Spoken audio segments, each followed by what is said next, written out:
और एसआईआर की प्रक्रिया पर सवाल उठाए हैं। देखिए रिपोर्ट।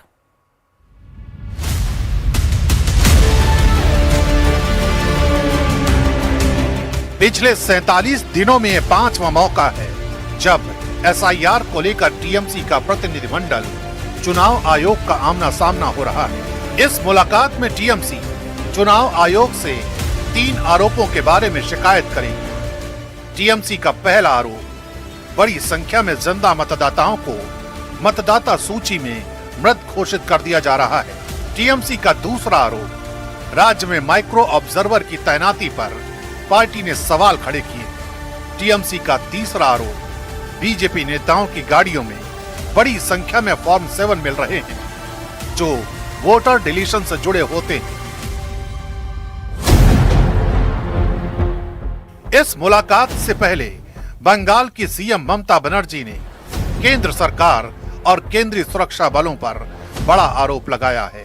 ममता ने आरोप लगाया है कि बंगाल में एसआईआर के काम में केंद्रीय सुरक्षा बलों का इस्तेमाल किया जा रहा है। আমি জীবনে দেখিনি, এমনকি আমার কাছে একটা খবর এসেছে কদিন আগে আপনাদের সাংবাদিকদের আর্মি অফিস থেকে কাউকে কাউকে ইনভাইট করা হয়েছিল জাস্ট টু টক। আমি এর মধ্যে কোনো ভুল দেখি না, আমি ওদের সম্মান করি, আমি সব ফোর্সকেই। কিন্তু একটা রিকোয়েস্ট করব, আমার কাছে খবর আছে ফোর্ট ইলিয়ামে একজন কমান্ড্যান্ট এসআইআর এর কাজ করছে এবং বিজেপি করছে, বসে পার্টি অফিসের কাজ করছেন। প্লিজ আপনাদের কাছে হাত জোড় করে রিকোয়েস্ট করব, এটা করতে যাবেন না। ममता के इस आरोप पर बीजेपी ने पलटवार किया और आरोप लगाया कि ममता बनर्जी लगातार देश के सुरक्षा बलों का अपमान कर रही है। किस जगह पे एक सेंट्रल एजेंसी का रेड चल रहा है उससे फाइल छीन सकते हैं, वो भी कोर्ट स्कैम का हवाला का।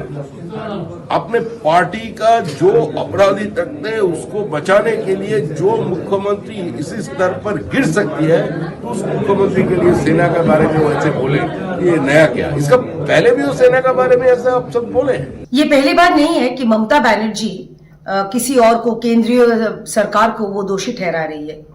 बीएसएफ का काम है जो बॉर्डर है, इंटरनेशनल बॉर्डर, अंतर्राष्ट्रीय जो बॉर्डर है उसका सुरक्षा देना। लेकिन ममता बनर्जी अंतरराष्ट्रीय बॉर्डर का सुरक्षा देने के लिए वो जमीन नहीं देती है, ये एक बार के लिए नहीं कहा। माननीय गृह मंत्री कुछ दिन पहले जब बंगाल आए थे उन्होंने स्पष्ट रूप से कहा है कि उन्होंने चिट्ठी लिखा है 7 बार। उनके तरफ से, उनके दफ्तर से जो सेक्रेटरी साहब है वो आए थे 4 बार, बैठक करके गए हैं जमीन मांगने के लिए। ममता बनर्जी ये नहीं बोलती है। बार बार एसआईआर को लेके इतना डर क्यों है?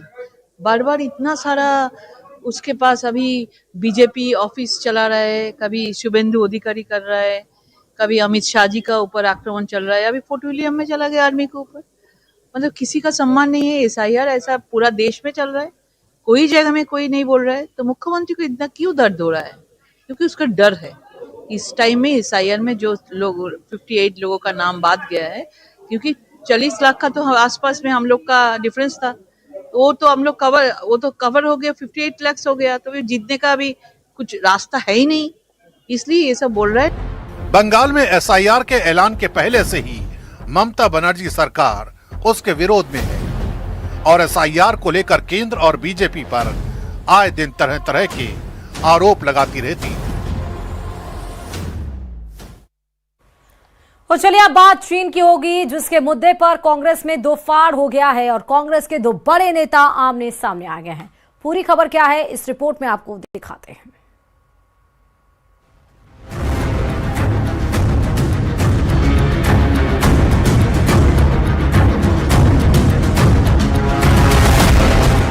बीजेपी और चीन की कम्युनिस्ट पार्टी के प्रतिबंधन की एक मुलाकात अब सिर्फ सत्ता पक्ष के लिए सवाल नहीं बन रही, बल्कि कांग्रेस के भीतर ही सियासी खींचतान की वजह बन गई है। इस मुद्दे पर कांग्रेस के 2 अहम विभाग आमने सामने आ गए हैं। पार्टी के मीडिया विभाग और विदेश विभाग के बीच मतभेद खुलकर सामने आ गए हैं। सूत्रों के मुताबिक विदेशी विभाग के प्रमुख और वरिष्ठ नेता सलमान खुर्शीद ने मीडिया विभाग के प्रमुख पवन खेड़ा की शिकायत सीधे पार्टी आला कमान से की है। सलमान खुर्शीद कांग्रेस के विदेश विभाग के अध्यक्ष हैं और उनकी नाराजगी की वजह है पवन खेड़ा द्वारा चीनी प्रतिनिधिमंडल के बीजेपी नेताओं से मुलाकात पर सार्वजनिक सवाल खड़े करना। सलमान खुर्शीद का मानना है कि यह परंपरा रही है, चीनी डेलीगेशन हिंदुस्तान की पॉलिटिकल पार्टियों से मिलता ही है। इस पर सवाल खड़ा करना ठीक नहीं, बल्कि चीन की सरकार से सवाल पूछना चाहिए।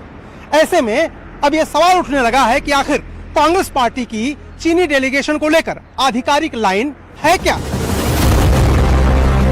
यह टकराव इसलिए भी अहम हो जाता है क्योंकि भारत आए चीनी प्रतिमंडल से कांग्रेस के विदेश विभाग के प्रमुख सलमान खुर्शीद ने भी मुलाकात की थी। ऐसे में पार्टी के भीतर अलग अलग संदेश जाने लगे। पवन खेड़ा ने बीजेपी और चीन की कम्युनिस्ट पार्टी के बीच बंद कमरे में हुई बैठक पर सवाल उठाए। उन्होंने पूछा कि क्या इस मुलाकात में सीमा विवाद जैसे गंभीर मुद्दों पर भी बातचीत हुई या नहीं।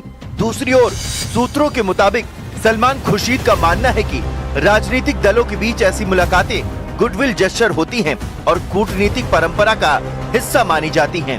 उनका तर्क है कि चीनी प्रतिनिधि मंडल को सार्वजनिक रूप से कटघरे में खड़ा करना विदेश नीति के नजरिए से ठीक नहीं।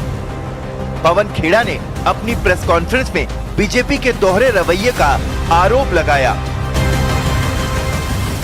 लगातार हम चीन के आगे सब कुछ गंवाए चले जा रहे हैं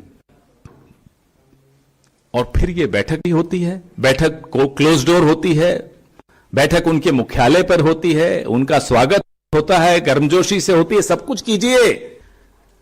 उस बैठक के कुछ घंटों में शख्सगाम घाटी तक पे क्लेम दावा चीन ने कर दिया, इसका भी जवाब दीजिए।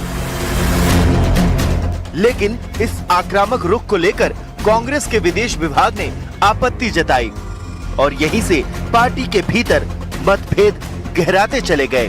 दरअसल चीन का डेलीगेशन सोमवार को बीजेपी मुख्यालय पहुंचा था, जहां भारतीय जनता पार्टी के नेताओं के साथ उसकी मुलाकात हुई। इसके बाद मंगलवार को यही डेलीगेशन कांग्रेस के नेता सलमान खुर्शीद से भी मिला। भारतीय जनता पार्टी ने अपनी प्रेस विज्ञप्ति में बताया कि चीनी डेलीगेशन के साथ मुलाकात का मकसद दोनों देशों की पार्टियों के बीच मजबूत संबंध कायम करना था। यह मुलाकात ऐसे समय हुई जब अक्टूबर 2024 में ब्रिक्स सम्मेलन के दौरान प्रधानमंत्री नरेंद्र मोदी और चीनी राष्ट्रपति शी जिनपिंग की मुलाकात के बाद सीमा पर शांति बनाए रखने और बातचीत बढ़ाने पर सहमति बनी थी। बीजेपी इस पृष्ठभूमि में इस बैठक को सामान्य राजनीतिक संवाद बता रही है।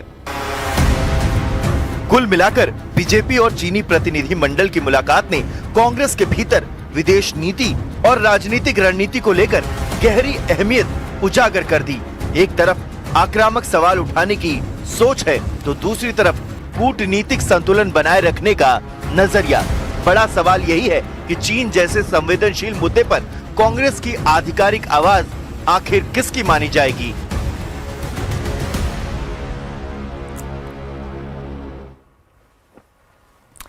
जमीयत उलेमा हिंद के अध्यक्ष मौलाना अरशद मदनी ने कांग्रेस पर बड़ा आरोप लगाया है। अरशद मदनी के मुताबिक आजादी के बाद कांग्रेस ने सांप्रदायिक ताकतों के साथ नरमी बरती, जिसके चलते ये ताकतें मजबूत हुई। अगर 1948 में महात्मा गांधी की हत्या के बाद उन्हें कुचल दिया जाता तो देश